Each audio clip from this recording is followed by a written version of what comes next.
And now for a taste of things to come. An even playing field. A clear set of rules. And a good roll of the dice. Dice are our vice. We are the D6 generation. This is episode 4B of the D6 generation. It's part 2 of our 2-part episode 4. We recommend you go back and listen to 4A first, but if you really want to listen to 4B now, that's okay. It will be our little secret. What's in the news? GameStop has started accepting pre-orders for the MMORPG Warhammer Online: The Age of Reckoning Collector's Edition. It will include hardbound editions of a graphic novel, art book, and an exclusive Grumlock and Grasbag miniature, along with other bonus in-game options. Hurry, order yours today. You only have until October. In other Games Workshop news, Podhammer.net is reporting that the Dark Elf Army book for Warhammer Fantasy Battles has been delayed indefinitely. Apparently, there is some discussion as to whether the Dark Elves should be a bit more like their 40k brethren and focus even more on slavery and suffering. Looks like the fans will be able to get into character and suffer a bit more themselves as they wait for the new book. Lord of the Rings Online has recently announced a new expansion, Mines of Moria, that will be coming out the end of the year. It will feature 2 new classes, a new level cap of 60, and legendary weapons that evolve with your character. Just think, you too could build a weapon as famous as Aragorn's sword, or Legolas's bow, or even Hollywood's dwarven rolling pin of pie making. In case you've been living under a rock, Grand Theft Auto 4 will be releasing to next-gen consoles at the end of April. Expect May to be a tough month to find tabletop gaming opponents, and also expect everyone to spend June talking like an Eastern European gangster. Sci-Fi Channel's highly acclaimed series Battlestar Galactica has finally returned for its final season this past April 4th. Of course, by the time you hear this podcast, the premiere episode will already have aired, and you may have missed the episode that critics are calling television hell, entertainment of any kind at its utmost best. You will never find anything before as well written, directed, and performed as this episode is. Perhaps we should have mentioned this coming up in the last episode. And finally, the song I'm Still Alive from the video game Portal was released this week as a download for Rock Band. Fans of the innovative game are sure to grab it, as it not only is it apparently free, but it also comes with cake. And who doesn't like cake? Excuse me? Oh, no. Oh, wait, well, apparently the cake is a lie. I'm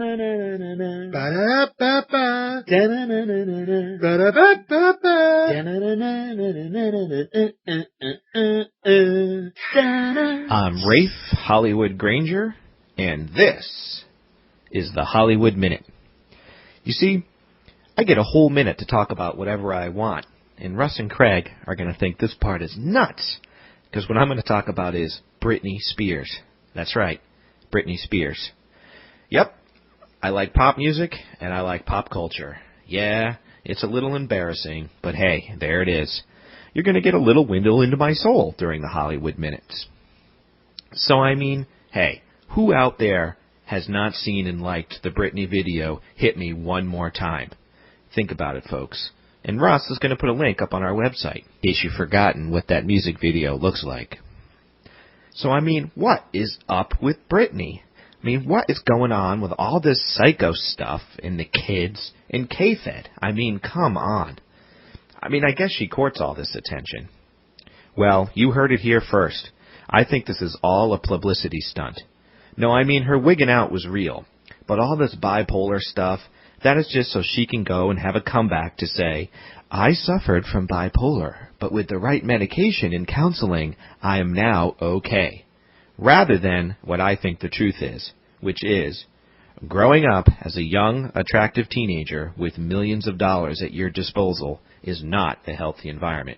I mean, imagine you, 19 again, fit, in college, and everyone, and I mean everyone, wants to be your friend. And oh yeah, you had millions of dollars. Ah, just imagine. Well, that's my story.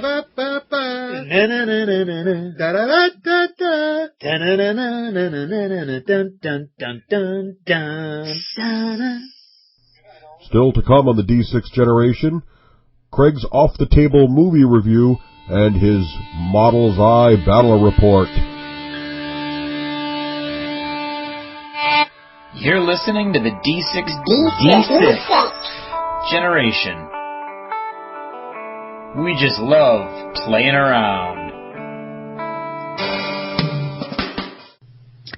So this is Hollywood, and this is my 10-minute Lord of the Rings presentation on an MMORPG, because that's what the contest, that's what you listeners out there voted in with your contest. Not a lot of pie lovers out there. No, I know. And strangely, I'm not going to talk about pie making that much.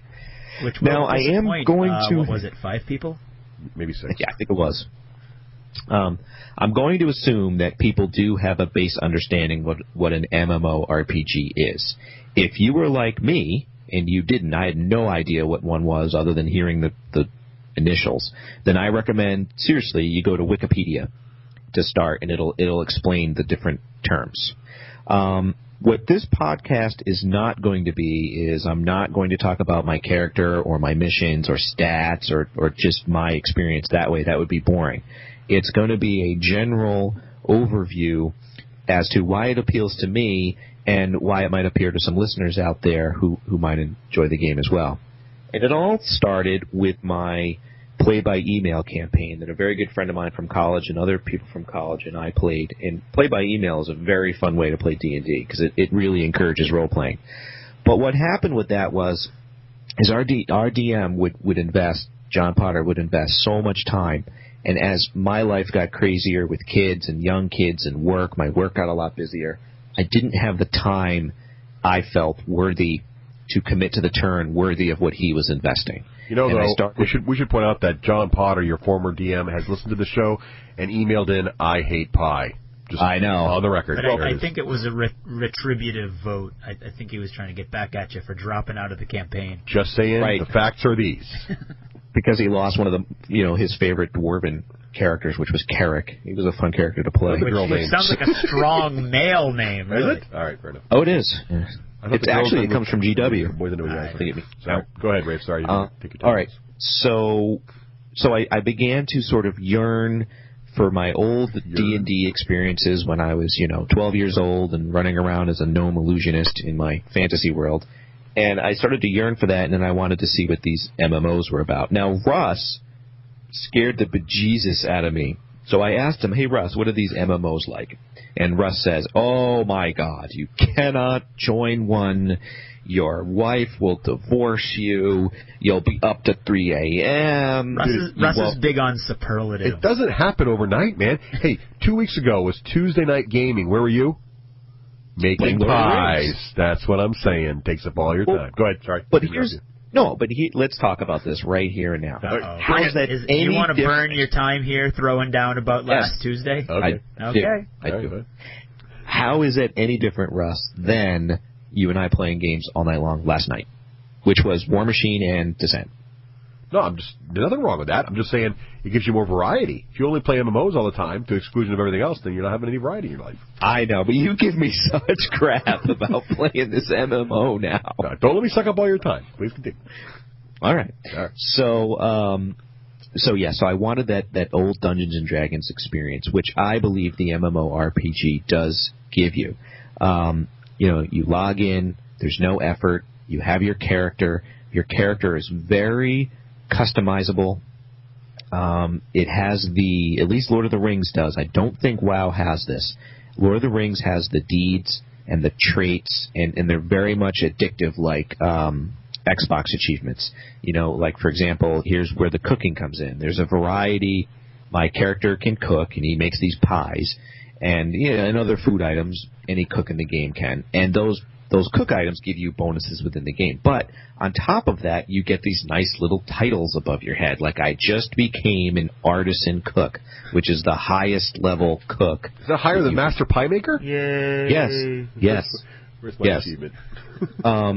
Now, what's neat about that, and this is why I always think Craig would like the game, notice that I just became the highest level cook. That means that I wasn't running around killing the biggest dragon. So the game has outlets for people that may not be interested in just leveling character and killing monsters. So I was running around doing cooking quests where I had to run to this guy and get this strawberry and run over here and solve this little mystery to get this, pot and, that kind of stuff. And so it's not just leveling and fighting you think monsters. I would be interested in this because... Oh, because you're not necessarily into, I want my character to be 50th level. That you like alternative. You come across as a pie maker. Yeah. Yeah, you do. You think of me and you think artisan. Yeah. Whereas he looks at me and thinks evil overlord. Yeah, that's right. Only in your dreams. Go ahead, Rick. So despite Russ's fears that I'd get divorced, wouldn't have a life anymore, and that it would, I'd lose all my friends, I do find that it's really quite the opposite. I feel part of a community. I'm in this kin. There's the same sort of 5-6 players in my kin that we all jump in. Hi, how are you?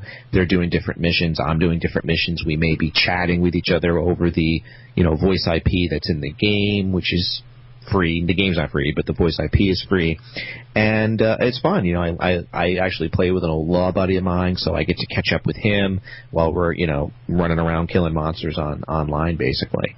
Now, what I like about Lord of the Rings too is it has all the Tolkien Middle Earth history. So you're running across the characters that from the books and from the movies, and it's more than just missions. You're not just doing these endless missions that, to me, get boring. For example, the character grows, he evolves, and they have this really neat thing, which I do not think WoW has. They're called outfits. What that means is you can get your armor, which is in-game, and it gives you your stat bonuses. But you can hide that armor in exchange for, an elven robe or... Go ahead. So your character doesn't look like what he's wearing? Correct. You can make him look that way. But what's neat about that, for example, is because sometimes your character, you get these gloves and they're red, and you're like, why do I have these red gloves, these purple boots, this weird-looking helmet, this cape, and it's very customizable. Like, I can't explain it, but I just have I have a backpack that's just purely aesthetic, and I have all these... in my day, when we had the old MMOs, we used to have to go find a guy who could dye clothing and make it the right color. You didn't just click a switch and suddenly it turned green with purple polka dots. And I don't think the word outfit ever even showed up in those games. No, and also, it seems to me that you should be able to, like, if someone's walking down the street in, like, the old games like Ultima Online or EverQuest, and he was wearing, like, a pretty frilly robe and a fuzzy hat, you knew that guy was a kick-butt magic user, because if he's walking around in a dangerous area wearing that kind of outfit with no real armor on, but it sounds like in Lord of the Rings, you can look like you're wearing nothing and be totally Mr. Tank. Well, yes. Well, did they have PvP during your games? Yeah. You played? Oh, yeah. No, Lord of the Rings, though, that's a big distinction I should put out there, and which is why I joined Lord of the Rings, is there's no PvP per se. There is, but it's not what people think. So you're running around, everybody in the world is on your side, and that's what I wanted. I didn't want to have this fear that I'd be walking around, some guy would gank me. So you don't have to have that problem. Now, there is PvP, but it's this monster play, and you can actually be a troll or an orc and things like that. But I haven't even tried that yet. I'm still just enjoying the world, so to speak. Can the orcs and the trolls change their outfits? So can you put a tutu on a troll or something? I don't know. You'll have to join to find out. Right. They do level up. I know that. Well, that's good. Let's see. This is an interesting topic that a friend of mine brought up of why he likes MMOs. What's interesting is, with our miniature model gaming, we have to be good or become good at painting. But in an MMO, anybody can become good just through the investment of time. Does that make sense, what I'm trying to say? Yes. So there's no, like, you have to be able to go, like, up, no- up, down, sideways, up, up, down Right. to do your super special move. Well, I think what he's saying is there's absolutely no player skill whatsoever. That's what I heard. Well, again, I don't know about PvP, but as far as the other side goes, no, there's not. Other than when you're in a group and you're fighting a monster. And this is where I'm surprised that Russ doesn't like the game, because I think you've said there's not much strategy or tacticalness to it, or did I make that up, or did you really say that? You might have made that up, but go ahead. Go with it. I don't think Russ would have used a made-up word like tacticalness. I might. No, that would be me talking about Russ. All right. Well, and Craig asked earlier, what is tanking? So my character is called a Guardian, and his role in the game is to be the tank. And that means that in a group fighting situation, he's to go on the monster, have the monster hit him, and keep what they call aggro on the tank so that the other characters don't get hit. So the match. I love all those really cool role-playing terms, like aggro and heap and tank and draw. See, this is one of the reasons I don't like MMOs, because they have the illusion of these really cool role-playing games, but no one... That was 10 minutes. Oh. But we'll give him more time. Well, I'm just saying,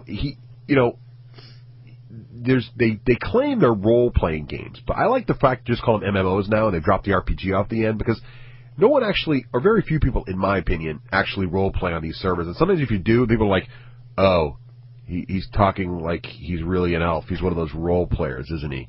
Most of them you're walking down the street in these games, and they're just chatting about whatever. Like, hey, did you catch the movie last week? Blah, blah, blah. Oh, yeah, don't forget to aggro that guy before. Oh, yeah, okay, well, it's like totally matter of fact. Like, why the hell are you even playing a game? I mean, you're just, not even in an alternate reality. You're just chatting with somebody while you kill monsters, isn't it? Is that, you find it's that way, or is it totally different? Oh, no, on this, you and I agree. I don't know why they call it an MMORPG. They should just be called MMOs.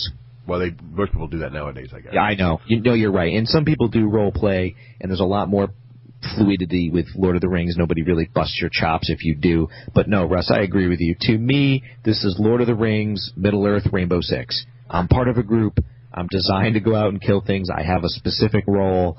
I do my role. It's fun. You talk with your friends online. And Tom Clancy gets a cut? No, Tom Clancy does not get a cut, but, the estate of J.R.R. Tolkien does. Oh, okay. Right. I think.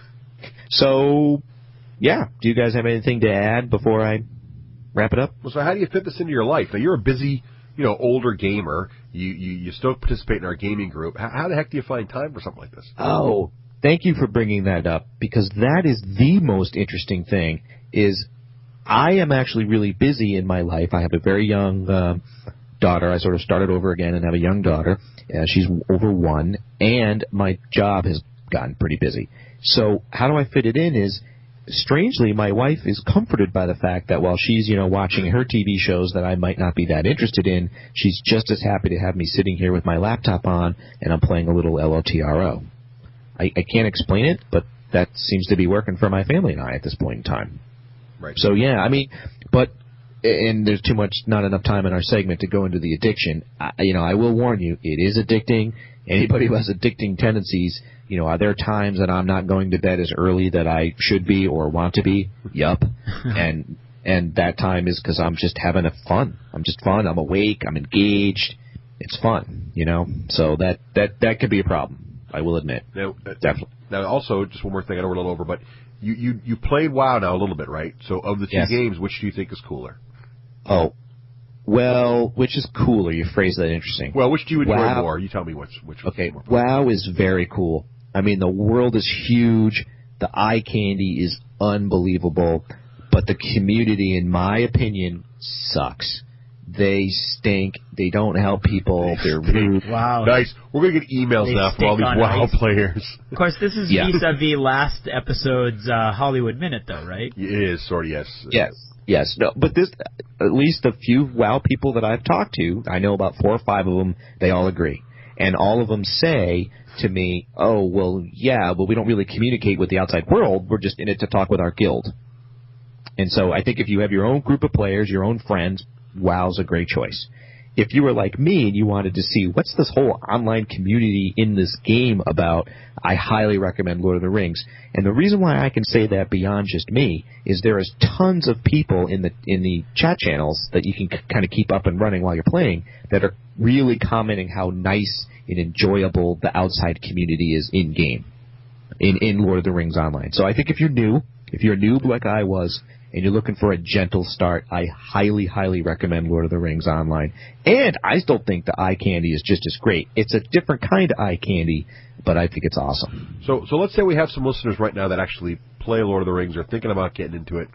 You know, what's your dwarf's name and which server are you on? How do they get in touch with you? So they can walk up to you and do the Crocodile Dundee method of finding out if you actually are a girl dwarf or a boy dwarf. That's right. Well, yes, I am Stony, Stoni, on the Land Roval server. And yeah, please send me an in-game tell, hey, I heard the podcast, or come up, give me a poke.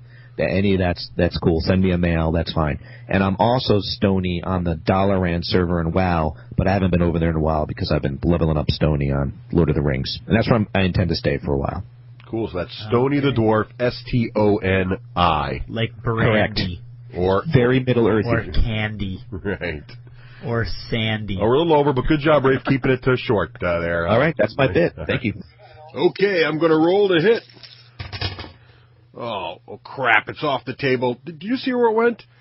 I think it's over by your foot. No, your other foot to the left. Oh, now you've kicked it. Can you, wait, so a little help here, please. And for my off the table, I'd like to review the movie 10,000 BC. Just a quick warning. I am going to tell you exactly how this movie ends, thus saving you from wasting an hour and a half of your life that you would otherwise never get back again. However, if you are holding out hope against the 90% of the reviews available online that say the movie was awful, you might want to skip this review. Roland Emmerich is known for directing big, flashy movies.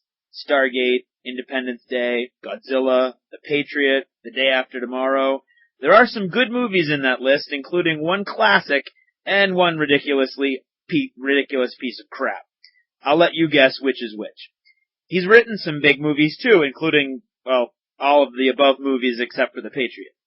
On top of the movies he's written, or directed, or produced, he's seen a whole bunch of movies too.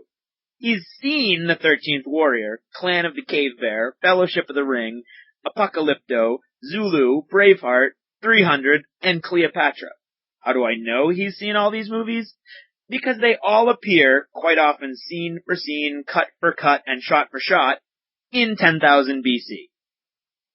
This is the worst, most derivative movie I have seen in a very long time. In fact, it is the most derivative movie I've ever seen. The fact that most of the movies he's stolen his images, characters, and action sequences from are almost all excellent movies in their own right, they're put together here as one of the worst Frankenstein's monsters of a cinematic experience I could possibly imagine. Never mind that he's got the pyramids being built by a mysterious and unknown lost civilization about 7,000 years too soon. In Stargate, he had them built by super powerful aliens, and most of us were willing to buy that. Never mind that he's got cavemen hunting woolly mammoths with giant netting, pulleys, and counterweights that are against all historical evidence that they probably just herded them off cliffs, which, if you think about it, would have been visually stunning but really upset PETA. Never mind that his characters walk, mind you, from the frozen mountains of, the north, to Egypt, without hunting, without carrying food, and without really paying that much attention to the tracks they're following. Never mind that they that touted saber-toothed tiger scene in the commercials is horribly anticlimactic. Never mind that the movie presents its real monsters as giant flightless birds like ostriches. Okay, maybe there were such creatures, and maybe they were vicious, stealthy hunters. But really, once they come out of the tall grass and jerk their necks all over the place, there was laughter throughout the audience. So never mind all of that. In the end, this movie fails because there is no internal consistency. Nothing makes sense.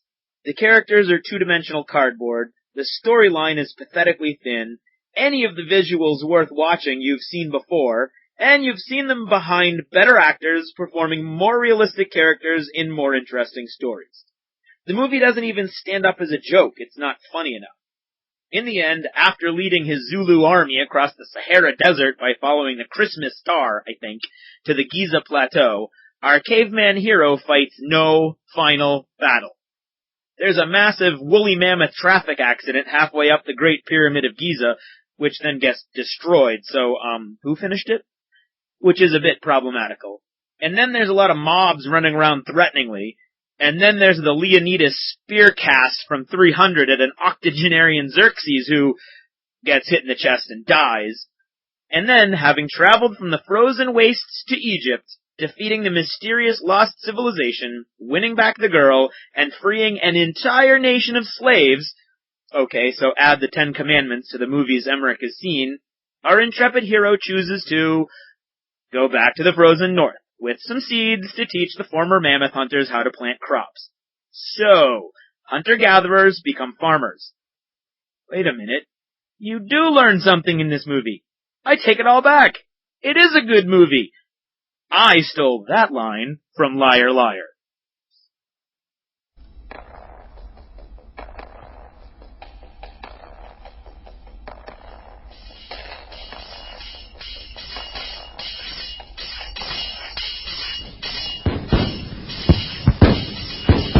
Welcome, adventurers. This is Alton Ashley, Monster Hunter, with the first installment of your Mortal's Eye View Battle Report. Oh! Crikey!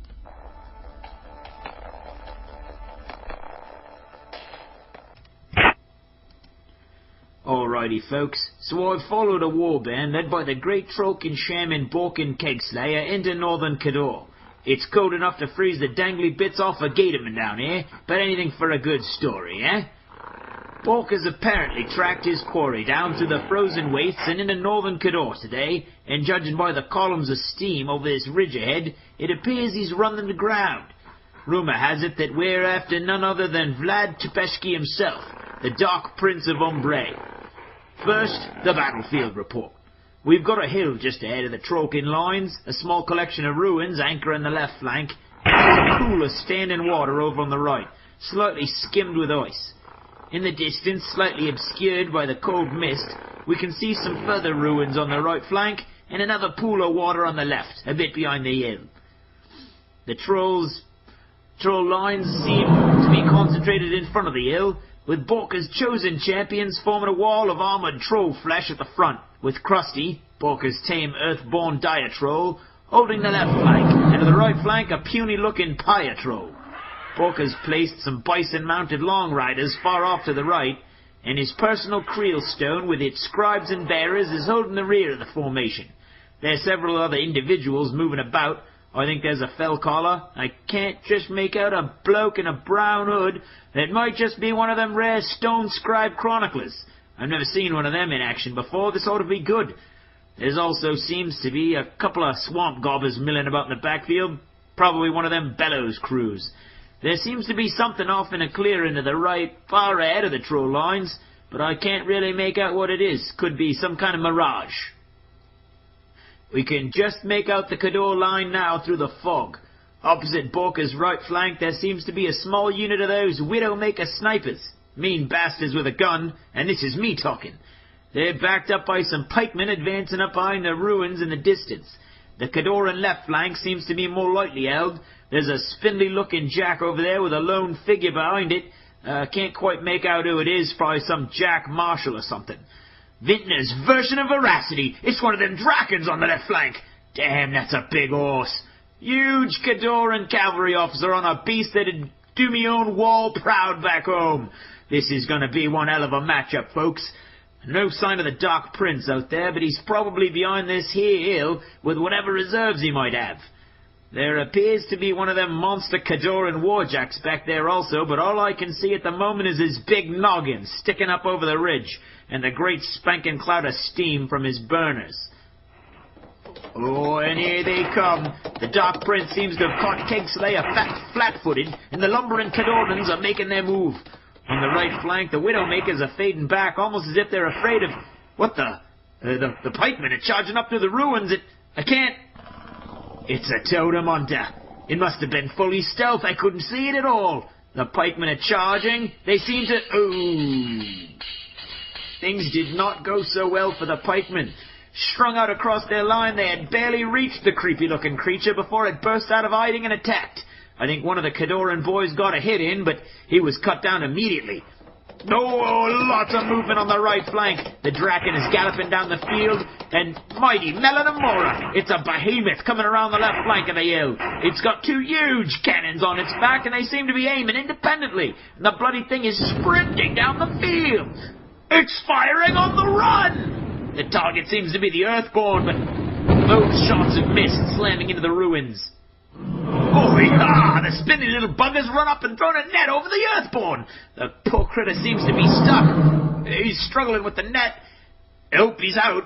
Well, he's aggravated and annoyed. He seems to be about to charge toward the 2 jacks on the left. Wait. Over the ridge of the hill line, a Cadoran shock trooper unit, heavy infantry. The Earthborn still seems to want to charge off after the jacks, but he's shaking it off. Oh, he's glancing in frustration at Borka. He bounds up the hill towards the new threat. The champions are on the move too, charging up the hill towards the red armored humans. And the bison riders are off. They're charging up the right flank. They're plowing right into the pikemen, as if they weren't there. Oh, those widowmakers in the ruins are gonna wish they'd stayed home if the long riders hit them. The totemiter is gone again. You can't see. Oh. The sergeant of the Widowmakers just went down. Guess we know where the totem hunter went, eh? Something's going on with the Creel Stone as the bearers and the scribes move it up and off to the right. Must be that protective aura you hear about. Doesn't look like much, but who knows? And now Borka's chanting something. What the? Almost the entire Trollblood warband has started to jump up and down maniacally. This must be the vaunted mosh pit tactic that Borka's known for. It's devilish difficult for opponents to stay close to the many leaping and snarling trolls. Unfortunately, those boys in red up on the hill seem to have halberds, which will make it easier to attack the bouncing trolls from a distance. The battle is truly joined now. The champions, supported by the Fellcaller and the Earthborn, are locked on the hilltop with the Cadoran shock troopers.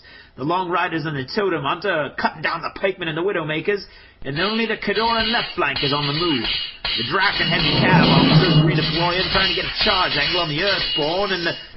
Bloody hell! The behemoth's moved up and taken a shot at Borka! Oh, I think it got him! I think he's down! The troll shaman is down for the count! There's smoke and dirt everywhere. His little keg bearer just staggered out of the smoke! The Fellcaller and the Chronicler running for the cloud! I think it might be the end of a mighty Trollblood champion! No! He's back! He's emerging from the cloud of smoke! He is enraged! There's blood all over his armor. The snow leopard mantle of his jacket is matted and bloody. He's a little unsteady, but he's up! Oh, and he's pissed. The Chronicler's chanting at him, his face angry. The Fellcaller's singing, swaying back and forth. The little keg-bearer seems to be offering a drink. The Pietrol, shaking his head a bit, is running straight for the behemoth. And Borka's off. He's charging the behemoth. He gets there just as the Pietrol runs up. Borka's swinging that huge mace of his. A massive hit. No way could a single weapon be that devastating. The Cadoran Jack is staggering back. Borka swings again. He's down. The monster Cadoran Warjack is down. It's a heap of rubble and smoke and wreckage. Oh, the Cadoran counteroffensive hits. The Draken charges the Earthborn on the hill. Oh, mincing men off. That halberd is flying. The poor Earthborn, already bleeding from a dozen wounds, is reeling. Oh, it's down. The Earthborn Trollblood is down. That spindly little Buccaneer Jack is... No. Charge Borka? After what he did to the behemoth? It's a brave little Jack, but... Oh, the Pietrol has knocked the Buccaneer back over the wreckage of the behemoth. Borka's charging up the hill, over the bodies of several Cadoran shock troopers and his own dead champions. He's giving forth a horrific war cry. He's charging at the Draken. The Draken just flew down over the other side of the hill. Wait, what's... The champions are running off over the hill also. What could be back there? Could be Vlad. The Long Riders seem to have taken a beating. There's only 2 left, also fighting on the far side of the hill. It's the Draken! He's swung around behind the hill! He's facing 3 champions, 1 Long Rider, the other one's down, the Fellcaller's running in. Oh, the Totem Hunter rushes in as well! The Draken is down, but the crowd of trolls are still pummeling him! Crikey, they're beating him like a rented titan. I think that's 1 less Draken in the service of the Empress. What's this? Coming up over the hill. Is it Could it be? It's Vlad Chepesky. It is. Bork is charging. The Dark Prince himself sets for the charge, shoulder braced for impact, but Borka delivers a massive headbutt to the Prince's face. Vlad is down. I repeat, Chepesky is down. Kegslayer is beating him mercilessly. No human could withstand such punishment. And the Buccaneer is down, torn down by that troll and the Pyatroll and the Creelstone bearers. Oh, it looks like things are going downhill for Kador fast. Oh my, by the Devourer's dingy drawers, the Dark Prince rises. No! He's angry as all sin. Bork is winded, back on his heels. They're battling again. Vlad is punishing Borka. He's reeling, bleeding and bruised. His armor's rent and torn, but he's still in the fight, raining blow upon blow after the Trollblood Shaman, but they just don't seem to be piercing the armor. Vlad pulls back for another swing. It's going to be a monster. No way can Borka withstand this hit, and... oh! Vlad is down for the count! He sails right over the hill. I can't see him anymore. The Dark Prince of Umbre is out of the battle. There doesn't seem to be a single Kadoran figure still standing. How did he pull this out? Borka's bleeding, staggering from exhaustion. He took a direct hit from a bombard right to the head. He went toe-to-toe with the Behemoth, took on the Drakon, and then went right up against Vlad Chepesky himself, and he is still on his feet. This was one for the ages, ladies and gentlemen. One for the ages. However, I do owe Borka Kegslayer a small sum of money on a bet from a while back, so I think I better make my exit now while he's distracted. I hope you enjoyed this Mortal Zoi View battle report. Tune in next time to see who I followed and how it all turns out. And remember, adventurers, keep your steel to hand, shoot straight, and always, always demand cash in advance. This is Alton Ashley, Monster Hunter, saying good day.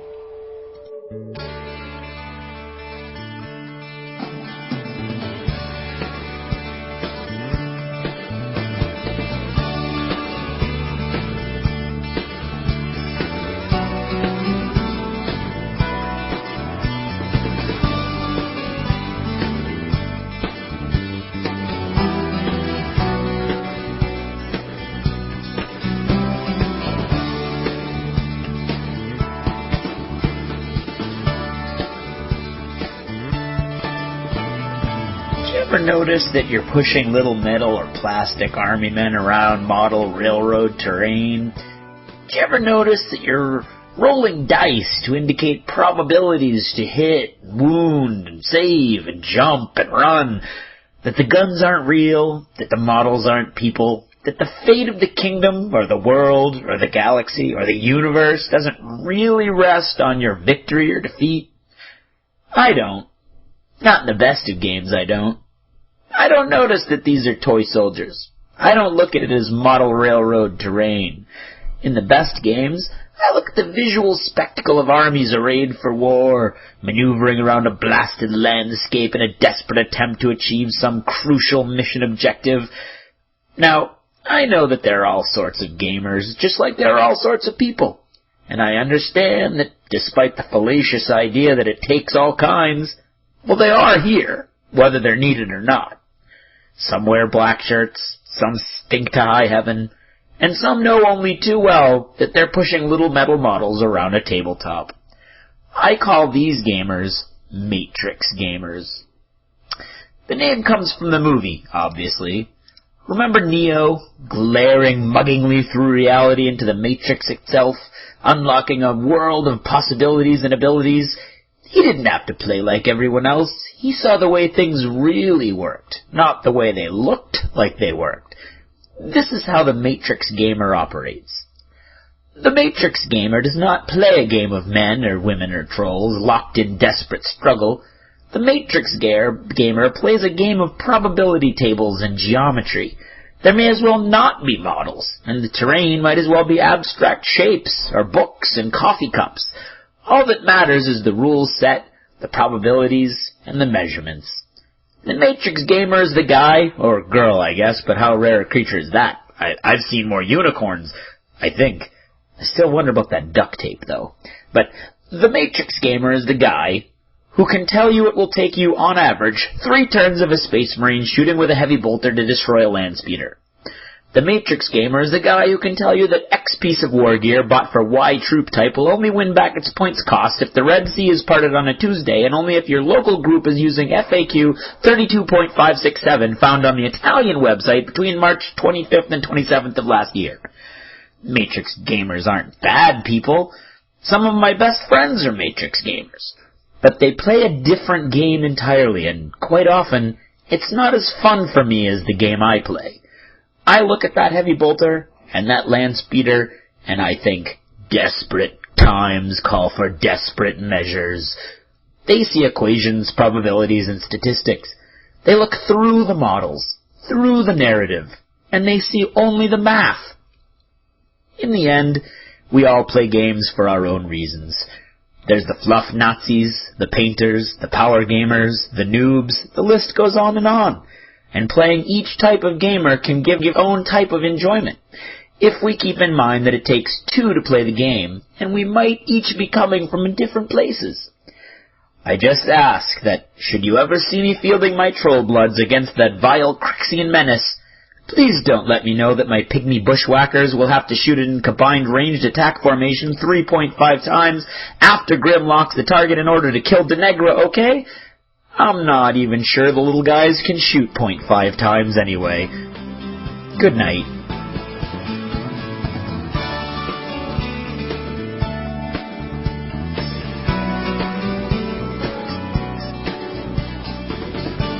Congratulations! You made it to the end of another D6 Generation episode, the podcast whose humor has universally been acclaimed as not too horrible.